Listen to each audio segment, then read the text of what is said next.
the current Iranian government it's a revolutionary government which is trying to change our entire region in an extremely aggressive way. And I think that here in Korea you feel it every now and then, like when they take your ship in the Persian Gulf. But we feel it every day. You know, Israel does not have a common border with Iran, but there are Iranian forces in Lebanon, and Iran is involved in Syrian civil war, and they have proxies in Yemen fighting Saudi Arabia. So they're trying to destabilize the entire region. We think they're extremely dangerous, and that's why Israel feels that they must not be allowed to achieve a nuclear weapon. Just like Korea maybe felt about a DPRK nuclear weapon. Okay, we don't want to be in that situation.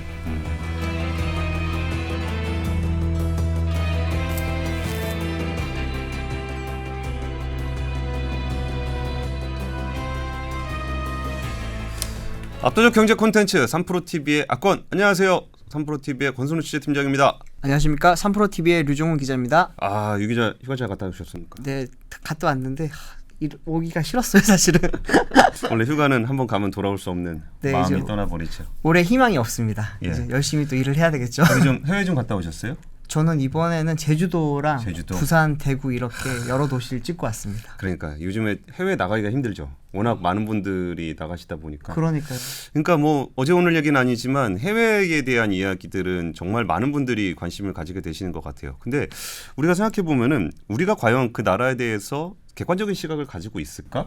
꼭 우리가 가지고 있는 막연한 편견, 저 나라는 어떤 나라라는 그렇죠. 인식을 갖고 있는데 대부분 국가에 계신 분들이 하는 얘기는 야, 그건 옛날 얘기고. 그치, 맞아요. 그거 그 사람들 학교 다닐 때 배운 거 아니야. 뭐 이런 고정관념이죠, 다들. 네, 그런 얘기들을 많이 하게 되는 것 같아요. 그래서 그렇다면 그 나라에 대해서 어떤 분을 모시면 잘 설명해 줄 수 있을까? 국가대표를 모셔야 되겠죠. 국가대표를 모셔야죠. 그렇습니다. 그래가지고 저희가 그 주한에 있는 한국에 있는 100여 개의 공간에 계시는 그 나라를 대표해서 와 계시는 대사님들에 대한 릴레이 인터뷰를 진행을 하고 있습니다. 오늘은 굉장히 관심은 많지만 정말 우리가 그 나라에 대해서 알까 싶은 나라. 그렇죠. 다들 이름만 많이 들어봤고 그렇죠. 왠지 종교가 떠오르면서 아니면 스타트업 이쪽 분들만 좀 알고 있는 곳인데 사실은 굉장히 우리나라랑도 밀접한 관계를 맺고 있는 곳이기도 합니다. 예, 바로 이스라엘입니다. 네. 오늘 주한 이스라엘 대사관의 아키바 토르 대사님을 모셨습니다. 안녕하십니까? 반갑습니다. 안녕하세요. I'm very happy to be here on 압권. 아, 감사합니다. 또 압권이라는 이름도 기억을 해주시고. Thank you very much. 예, 먼저 그 대사님에 대해서도 이제 아시는 분들은 아실 텐데 얼마 전에 뭐 지상파 TV 방송에도 요즘 많이 나오세요. 그러니까 저희보다 지상파 방송에 많이 나오시는 것 같은 그런 특히나 느낌. 예능에 좀 많이 나오고 계시죠. 예, 그 대사님의 어떤 소개를 좀 부탁을 드릴게요. My name is Akiva Torwa. I've been here in Korea for 3 years. I'm married and I have 4 children. And I really like working here. My essential mission here in Korea is to bring Republic of Korea and State of Israel closer at every level for mutual benefit of both countries and both peoples. 근데 가깝게라고 말씀하시니까 그럼 우리가 대사님을 모신 이유도 그럼 뭘 가깝게? 그렇죠. 어디서 가깝게? 이런 거잖아요. 일단 이스라엘에 대한 어떤 제일 기본적인 이야기, 뭐 인구라든지 국토 면적이라든지 아니면 주력 산업이라든지 그 대사님께서 보통 이렇게 이스라엘을 소개하실 때 어떤 식으로 소개를 하시는지가 좀 궁금합니다. I think we need to be close at political level, economic level, defense, because both of us have very serious national security concerns. And also at cultural level between peoples. Israel is 1/5 size of Korea, both in territory and population. We're about 9.6 million. Our territory is about 22,000 square kilometers, so about a fifth of Republic of Korea. Just like Korea, Israel is nation state. In other words, the country is based on the idea of being a Jewish and a democratic state, like Republic of Korea is based on the idea of being state of the Korean people. However, there are differences as well. Jewish people are extremely ancient, not as ancient as Korean people, but Jewish people began about 3,000 years ago. And like Korea, our modern nation state was established in we were established in 1948, Korea in 1945. Actually, Korea also 1948, correct? I know this is always issue, so maybe we edit this out. But so both Korea and Israel, ancient countries, but their modern nation-state form is in 1948. The major difference, I think, though, is that Korea went through many periods of suffering and colonization and suppression by foreign powers, but Korean people were always in their land. Jewish people were expelled from land of Israel in 2nd century by Roman Empire, and almost by a miracle of history, returned to their homeland in beginning of 20th century and revived the Hebrew language and established a modern state. So it's differences and similarities. Also, one other thing, Israel is not quite as homogeneous as Korea. Our population is 74% Jewish and 22% are Arab Israeli citizens. So about a quarter of Israel is non-Jewish, which I think is really very important for our integration into the Middle East. In other words, it's beneficial that a quarter of our citizens, their mother tongue is Arabic, because we have to integrate into our region, which is the Arabic-speaking Middle East. 근데 지금 말씀해 주셨을 때 저희는 막연하게 이스라엘은 유대인의 나라라고 생각을 해서 인구 중에 25%는 아랍인이라는 걸 사실은 몰랐어요. 22%를 몰랐어요. 그렇죠.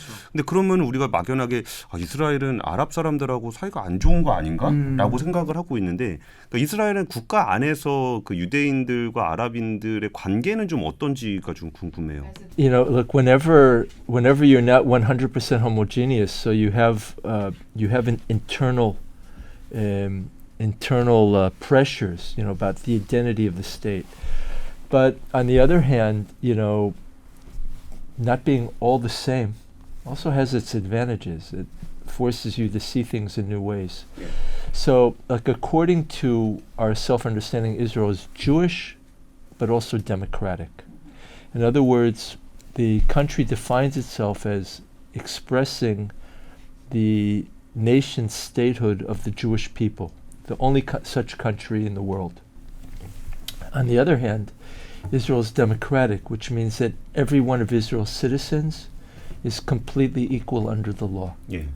So that there can be clashes, and this we navigate through the political system, the justice system, the system of the country. We're constantly dealing with these issues.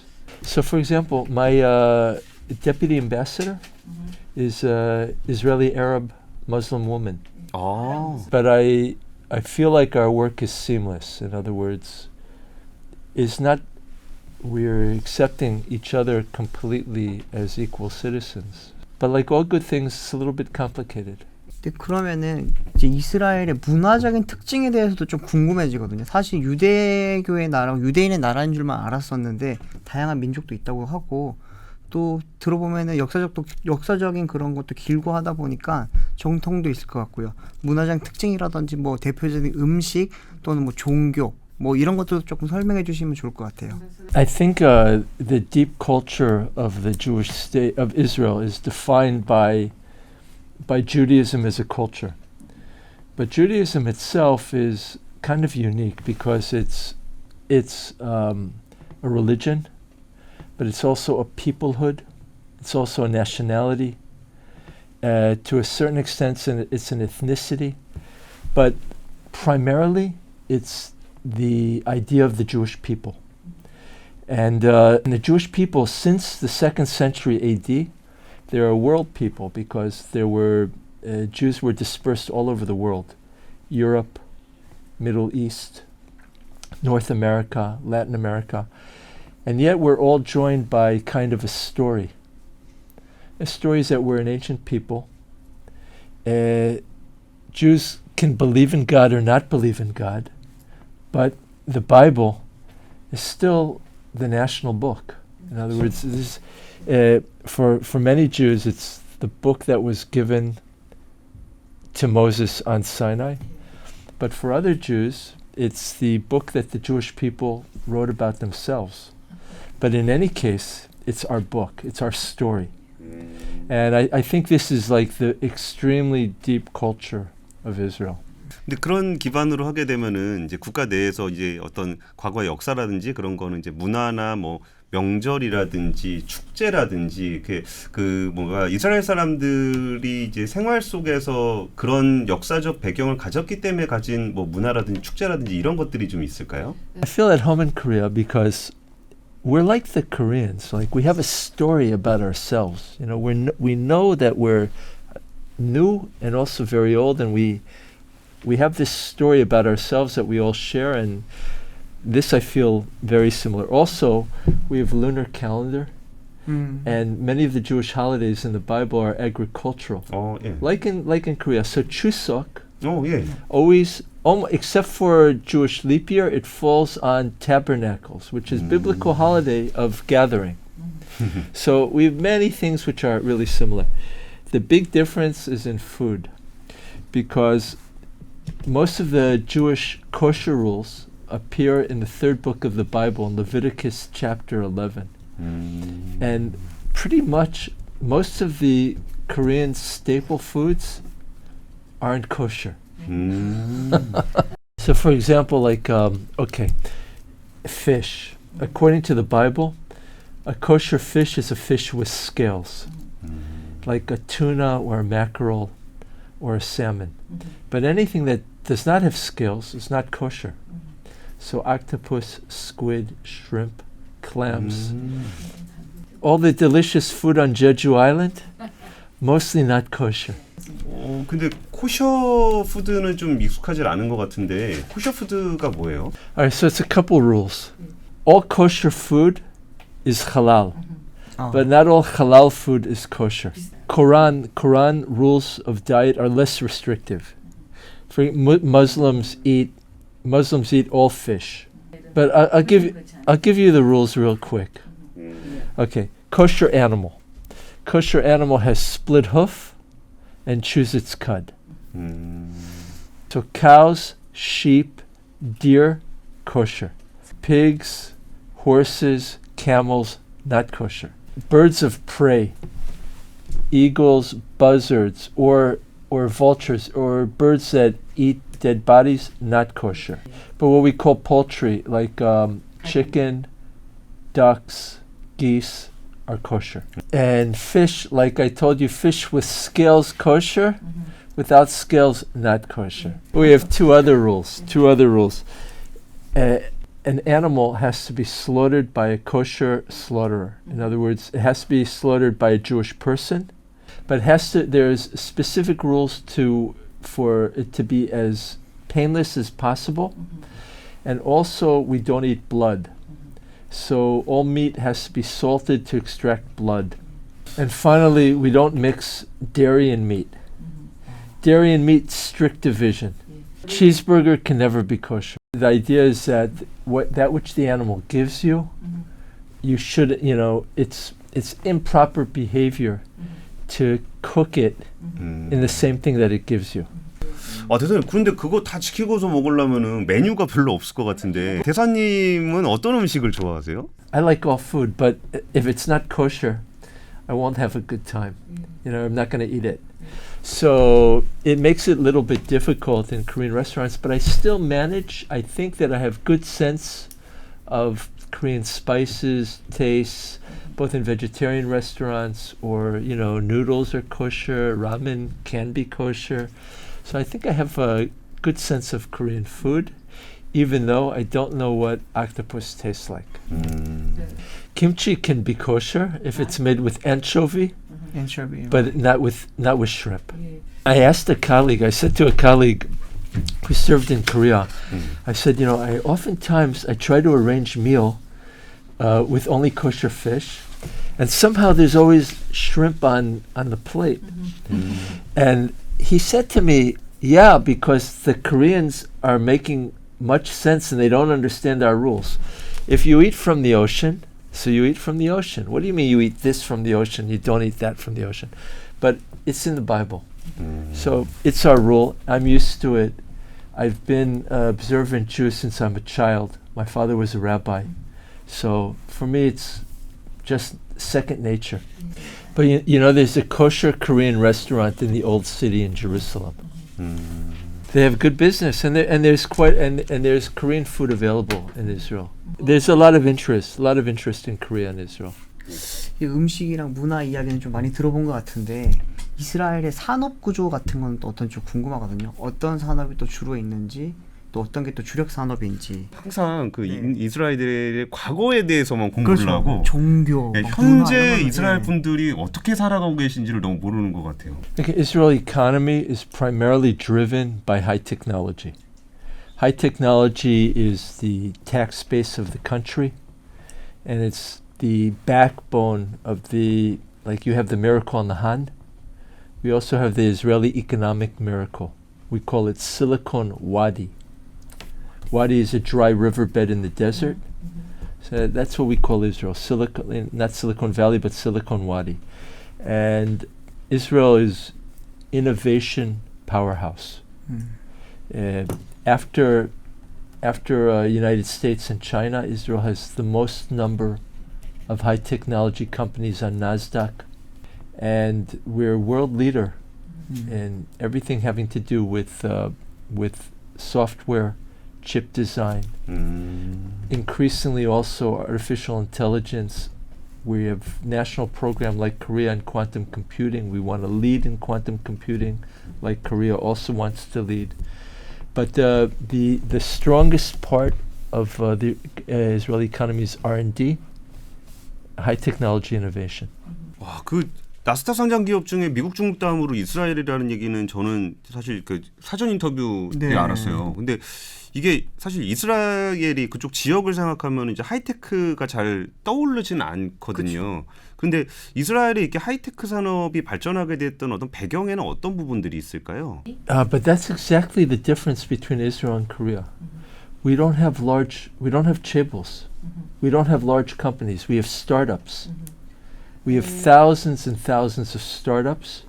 Some are succeeding, some are not.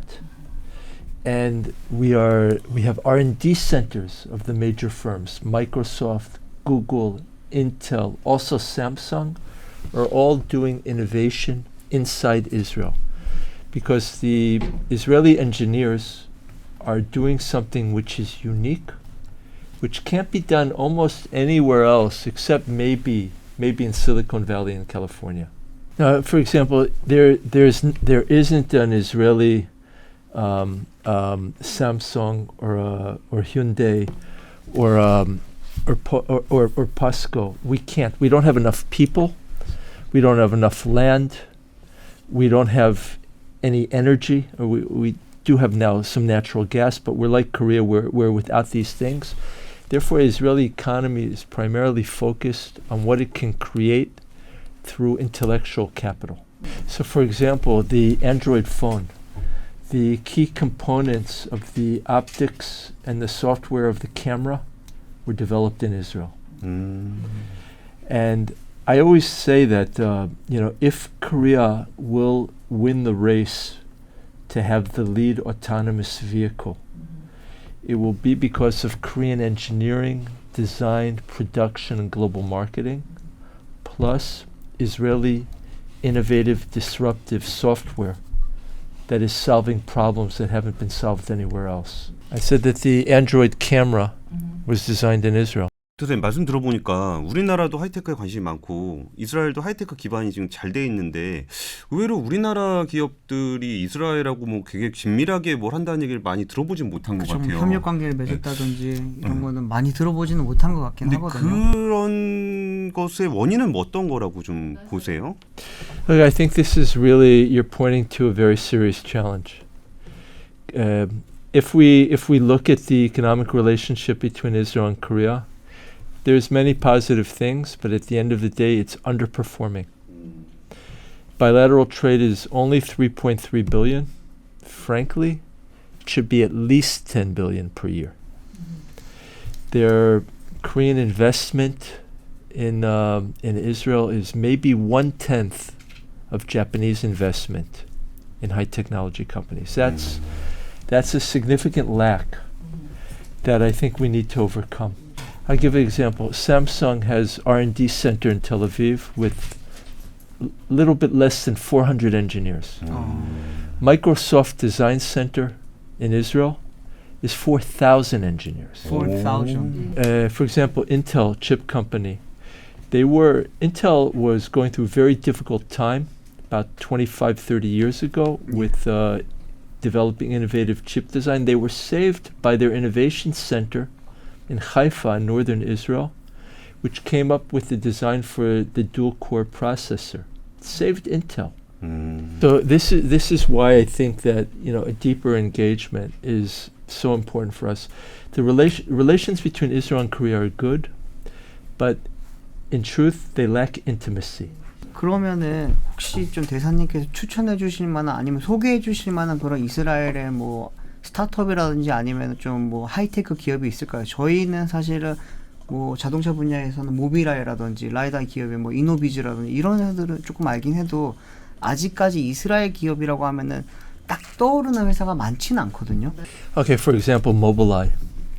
Mobileye is a very, very important company for autonomous navigation. Yeah. That's one example. We also have Store.com, which is very fast electric battery charging. Whereas we have these breakthrough companies that are extremely important for scale-up products which Korea is producing. In the field, for example, of defense, so Israel created Iron Dome. All right, Iron Dome was an idea that is created by Israeli engineers that it wasn't thought possible to be able to shoot down artillery shells, but it is possible. So, these are kind of innovative engineering, software design products in which Israel excels. What Israel is not good at building a car or building a ship or building a cell phone. That's not what we do well, but we're very good at the components. But I think the reason when we talk about a lack of clarity about an engagement between Israel and Korea, it's economic, but it's also at political level. Whereas at political level, we don't see many senior level visits by the two countries to each other. I think it's a fault on both sides. At some point, it's weird, but even in a free market economy, in a liberal democratic state, somehow visits by heads of state and very senior officials, it affects economic activity. And here, there's never, Israel and Korea have had relations for 60 years, but there's never been a visit by Korean head of state in Israel.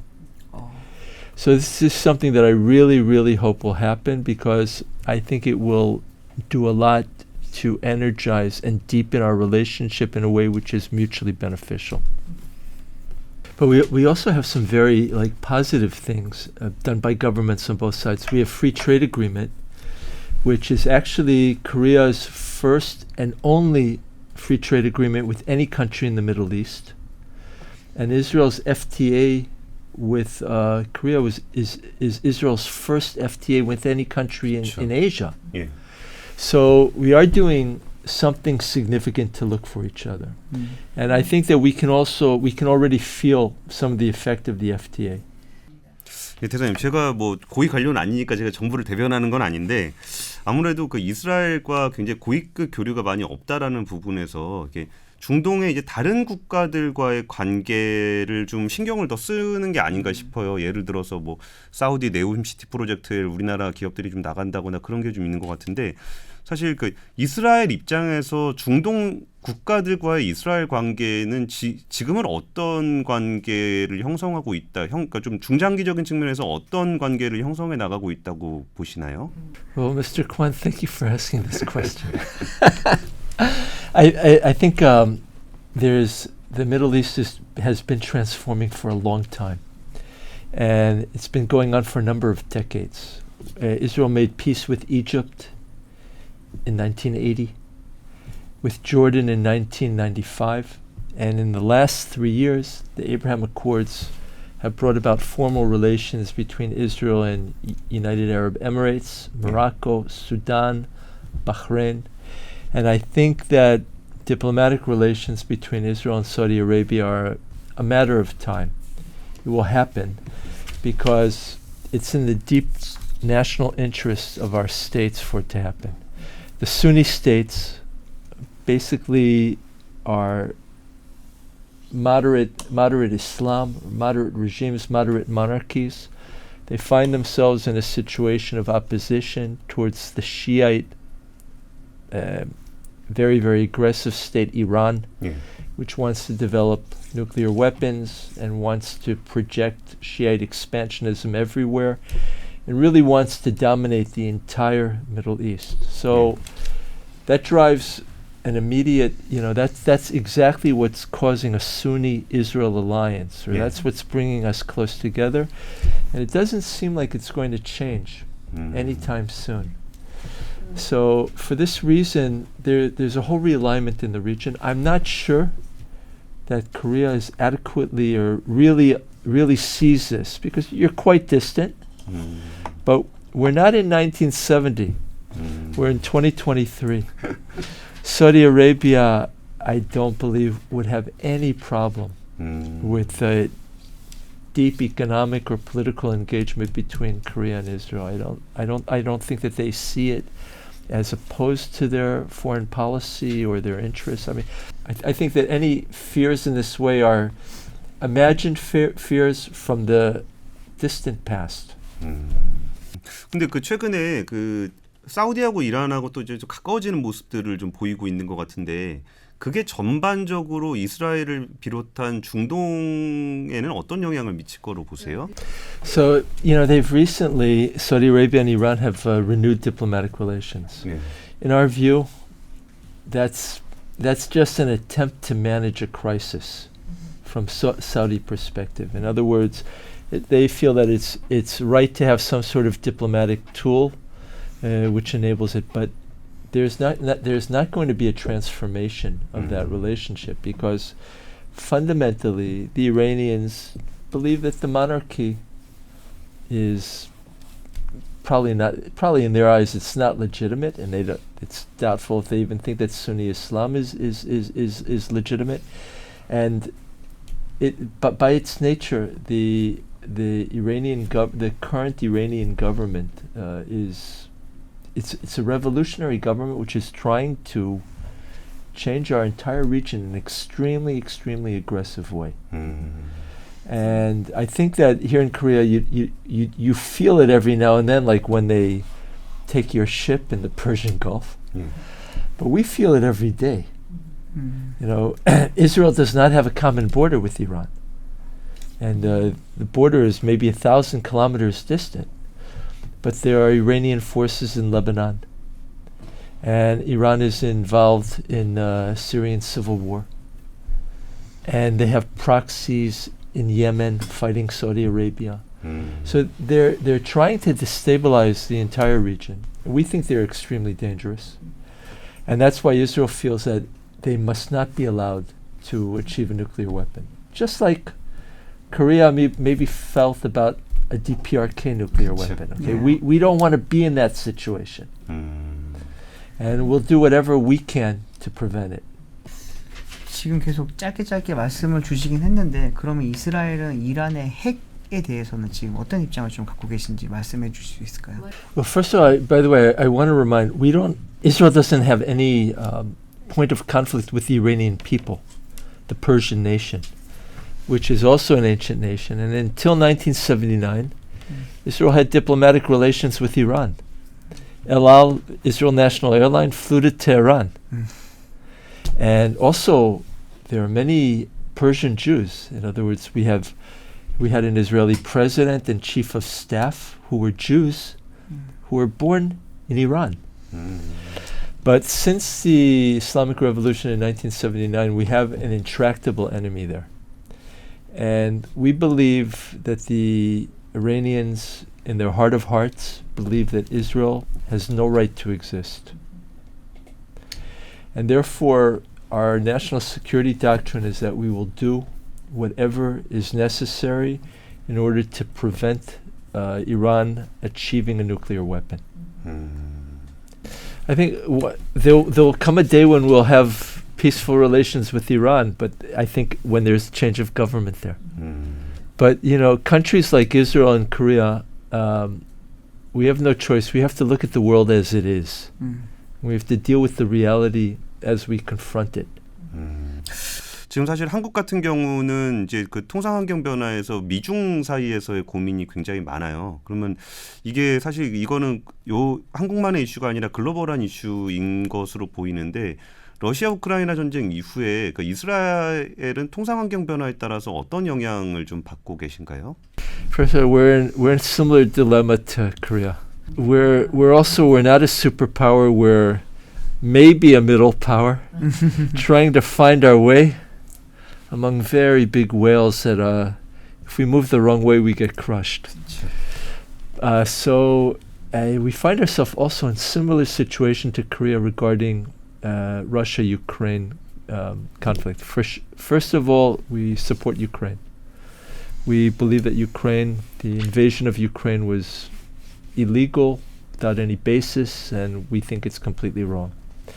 At the same time, we have so we're not neutral, but at the same time we're not providing Ukraine at this time with offensive weapons, which they would like.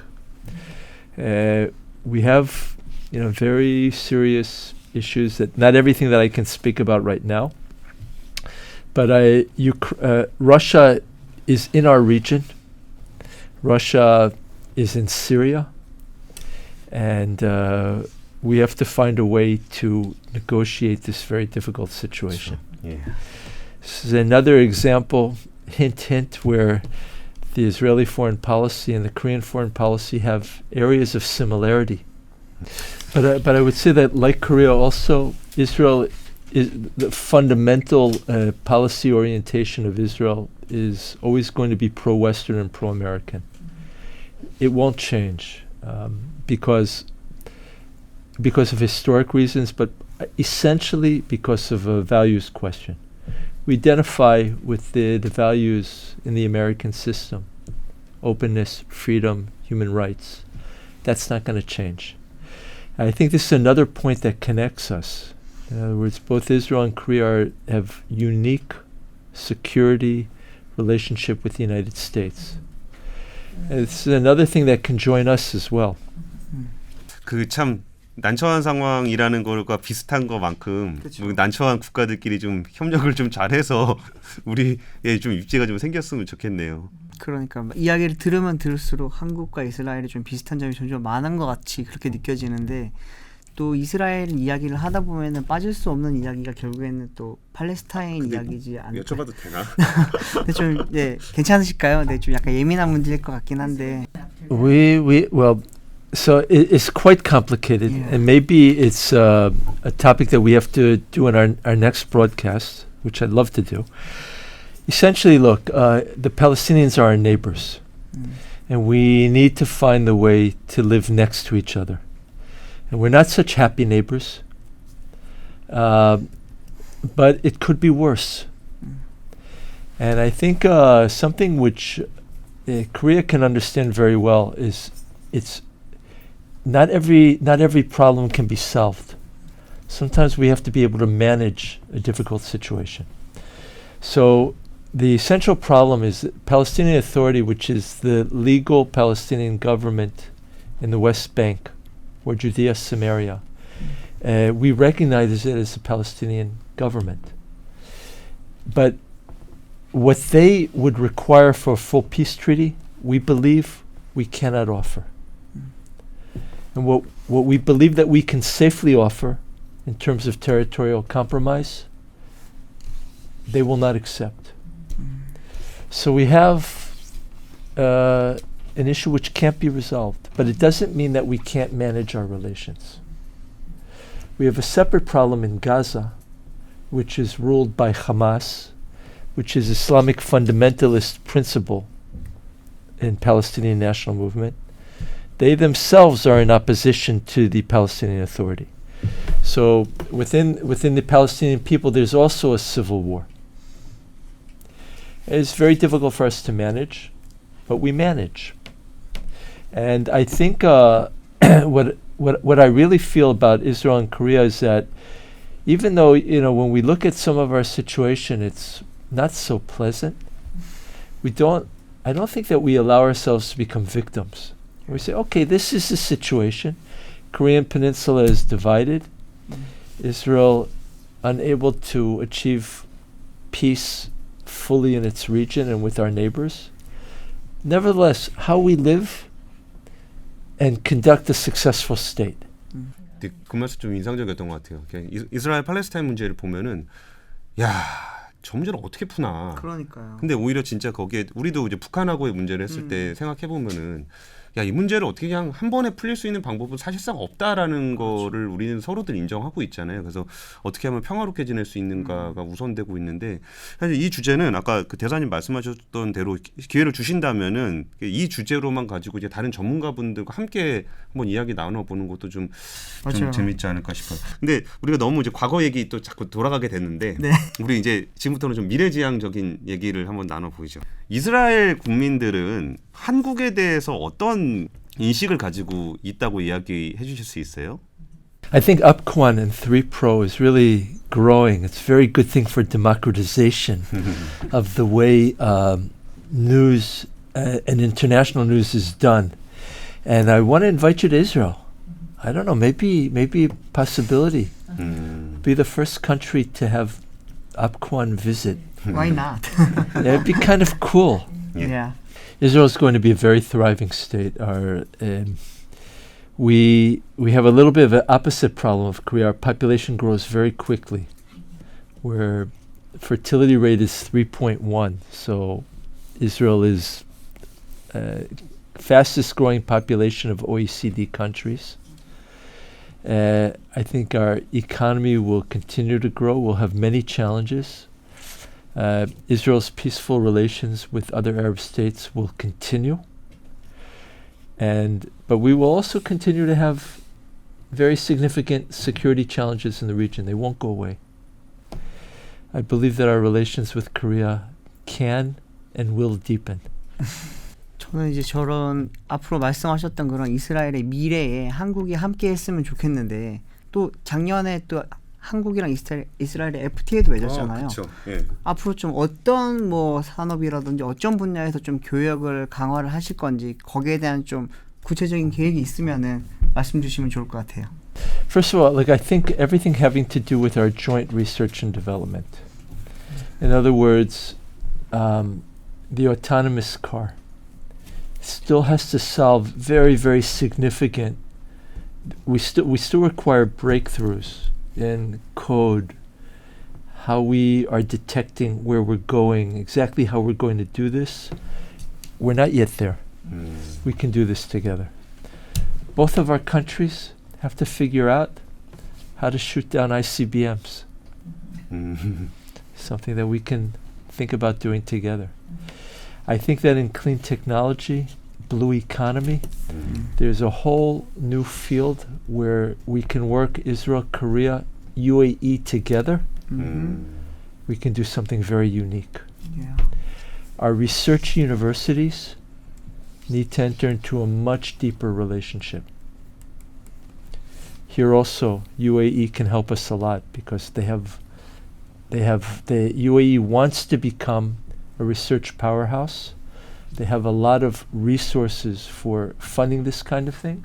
Israel and Korea have amazing research institutions, but we're underfunded in terms of how we can work together. Quantum computing. Both Israel and Korea want to be world leader in quantum computing. Maybe, King Solomon said that two are better than one. Maybe we can do it together. So what I'm saying is that there's a huge space for a much, much deeper connection between us. I'm not a prophet. I hope that it'll happen. I hope that we will move in this direction.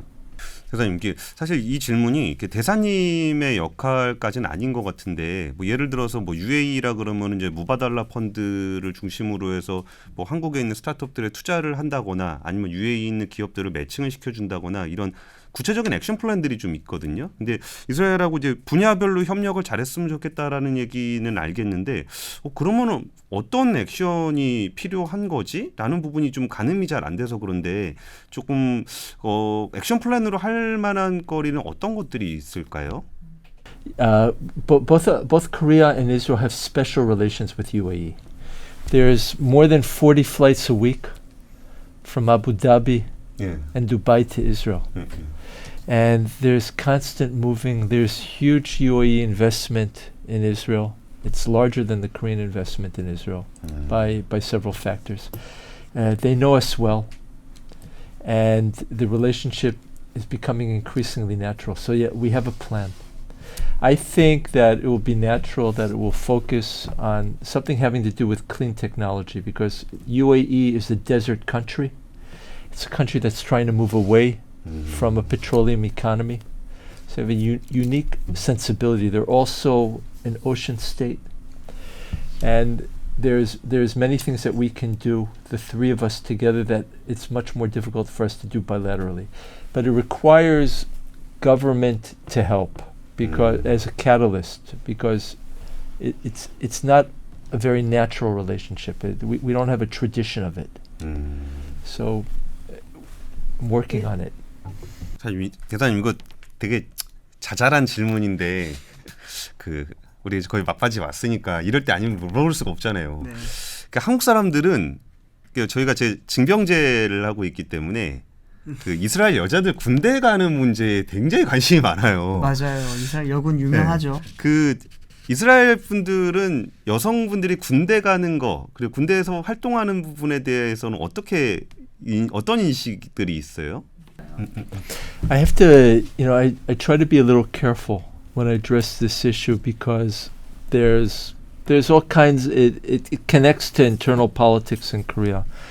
In Israel, it's obvious to us that we have a universal draft since 1948. Women are drafted, and in the last, we began to train Air Force pilots who are women, also naval candidates, and also now we have also infantry and artillery officers who are women. I have 3 daughters. My oldest daughter is was a lieutenant in the Israeli artillery and now serves in the reserves. My second daughter was light infantry lieutenant on Jordan border. She served for 4 years and also has reserve duty. My youngest daughter right now is in Israel Air Force, computer simulator training for pilots. So she's training pilots. My feeling is that, if you have a technological army and you don't use women, then you've cut the quality of your armed forces by half, by definition. How does anyone take it? It's like, I think that in Israel we have, it's a draft. It's not a volunteer army. You're required to serve. But at the same time, I think we very much believe, I think most Israelis, or many Israelis, believe that our country needs us. The IDF is the Israel Defense Force is a true citizens' army. It belongs to the people. And therefore, we have buy-in, and we want to give to it. So I don't want to make some sort of super patriotic speech. I think army is army, but by and large, the Israeli youth are very positive about their service. 저도 군대 이야기 나온 김에 하나만 더 여쭤볼게요. 이스라엘이 스타트업이 굉장히 많이 발전한 이유 중에 하나가 이스라엘의 특수부대 때문이라는 이야기가 있거든요. 8200부대라든지 탈피오트라든지 이런 게 굉장히 유명한데, 그런 특수부대가 혹시 좀 어떻게 보면 잘 강화된, 아니면 잘 육성하게 된 그런 배경이나 이유가 있을까요? It's true. In other words, Israel a high technology army, and we We use young people also in development technology, and a lot of these people later go on into the economy. However, a lot of the high-tech people in Israel were also combat soldiers or officers. In other words, our former Prime Minister Naftali Bennett, who was a very successful high-tech entrepreneur, he was an infantry soldier and officer. So I think that part of our innovation culture is not only connected to technology in the Army, it also has to do with teamwork, receiving huge responsibility at very young age, feeling that there's nothing that can't be accomplished. It's possible to overcome issues. The nature of command in the Israeli army, it's hierarchical, but informal. As we call officers by first name, and I think that it contributes to the Israel startup innovation culture. The fact that we can go in all different kinds of directions, that teams can work without having problems asking each other questions. We can do things that are a little bit outrageous. 대사님, 한국은 2030년 엑스포 유치를 추진을 하고 있어요. 근데 거기에서 주제가 인류적으로 직면한 문제를 함께 고민을 해서 풀어보자라는 어떤 컨셉을 좀 가지고 있습니다. 대사님 혹은 이스라엘 입장에서 생각하시기에 우리 인류가 함께 풀어가야 되는 문제가 어떤 게 있으며 어떤 협력 관계를 구축하는 게 좋을까요? Well, thank God you didn't ask me who will Israel support for Expo 2030. We'll make our decision close to decision time, which is in November. So your question is how we go together? Like this is you're asking kind of a philosophical question, and we're at kind of an odd point in human history. In other words, in terms of knowledge, in terms of economic possibilities for humankind, we should be able to work together, and yet we see superpower competition becoming more severe. Russia-Ukraine war, Iranian nuclear program, unresolved problem on Korean Peninsula. But I'm sure that we'll eventually find our way to focus on the things that we need to. This is one of the reasons why I think exploration of space is so important. By the way, another field where Korea and Israel should work together, because it means that we look up and see the cosmos, not only our problems here. I think dealing with climate change, what both Korea, Israel, and other countries are trying to do in terms of renewables, in many ways we're going in the right direction, in many ways we're going backwards. We have to try to go as much as possible in the right direction. I think, Francis Fukuyama's famous essay, The End of History, it wasn't correct. He thought that at the end of the Cold War, that the idea of liberal democracy would rule everywhere, and we see it's not correct. And even the liberal democracies are under increasing pressure. But I'm optimistic. I think that we are going to go in the right direction. And one of the ways that we should do it is we need to figure out what are those goals that every country in the world understands is important. I think one of them is maintaining the ecology of the planet Earth. I said that I think it's very important that we find goals that unite every nation. As you know, even this is not simple because we have global South against global North. We want to keep the world from getting too hot, but poor nations say, so what are you saying? That we should remain poor? We have to work through our issues. 대사님, 이제 마지막 질문을 하나 드리고 싶은데요. 이미 이제 한국에 계신 지 3년이나 됐고 한데 많은 생각이 있으실 텐데 한국 정부나 국민들에게 좀 전하고 싶은 메시지가 있다면 한 말씀 부탁드리겠습니다.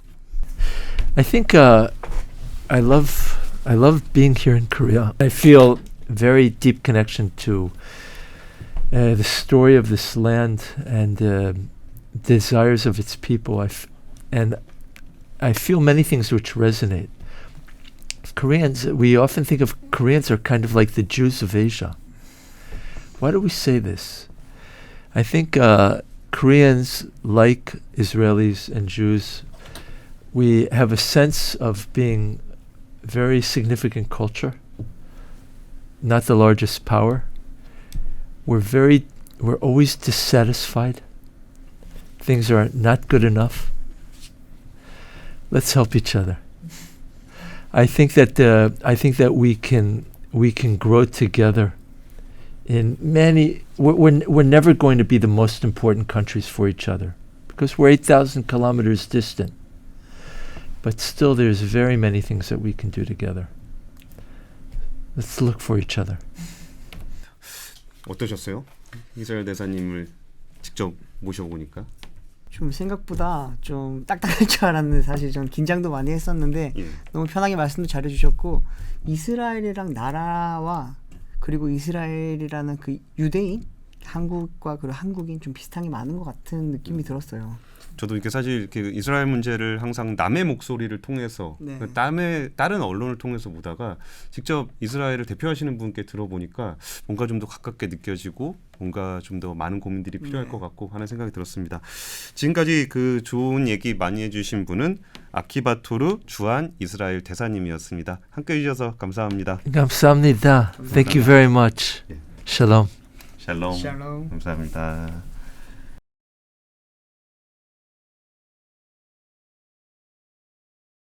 복잡하고 어렵게 느껴지는 재무제표와 용어들. 친절한 투자 멘토 사경인 마스터가 매주 새로운 콘텐츠로 알기 쉽게 설명해드립니다.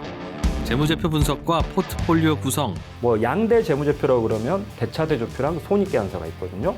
매수 매도 방법, 이때 사는 게 좋겠네, 이렇게 사면 좋겠다. 근데 이렇게 살려면 뭘 해야 되냐면요, 나머지 3분의 1은 놔둬봅니다. 어디까지 가는지. 실전 투자 팁까지 알려드립니다. 오직 3프로 멤버십에서만 만나실 수 있습니다.